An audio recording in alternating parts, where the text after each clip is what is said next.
السلام عليكم ورحمة الله وبركاته. اليوم مع بعض راح أوريكم هذا اللي هو الماوس باد من شركة فيليبس مومنتيوم. طبعا ممكن تخصص عليه الإضاءات.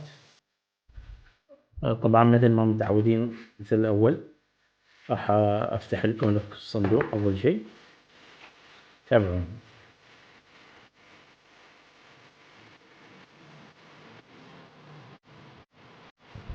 الحين مثل ما متعودين مع بعض راح أفتح لكم الصندوق، راح أوريكم الماوس باد.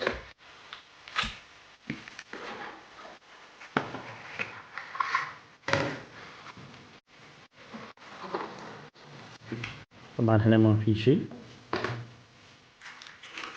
بس فقط اللي هو الكتيب.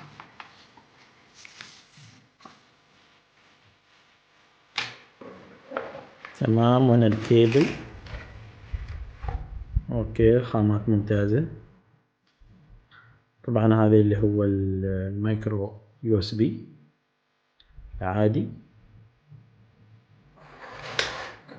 طبعا خلينا على المهم اللي هو الماوس باد، طبعا من شركة فيليبس مثل ما خبرتكم. هذا اللي فيه زرين هنا للتغيير، هذا توصيل الكيبل.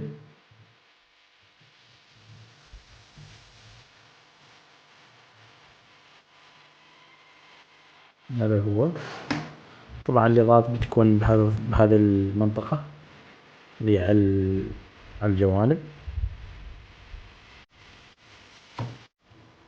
طبعا من الخصائص انه هو يقدر يحفظ في ميموري، يقدر يحفظ الخصائص اللي تعمل له او الالوان.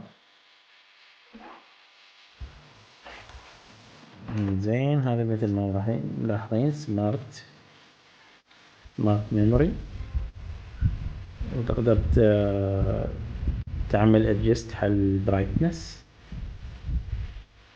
وتقدر تبنده وتشغل اللي هو من هنا يعني. والميزة في هذا الماوس باد انه مش خشن، يعني ما خشن يعني على الماوسات وكذا، وسعره ممتاز جدا. سعره تقريبا 6 ريال، 6 ريال عماني.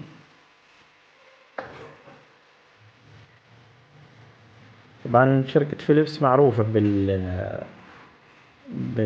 بالإضاءات أو خلينا نقول بالمصابيح مالهم.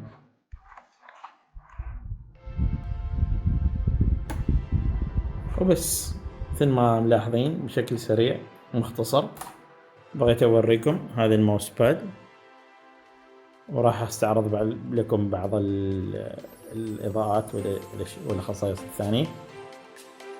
وشكرا على المشاهدة.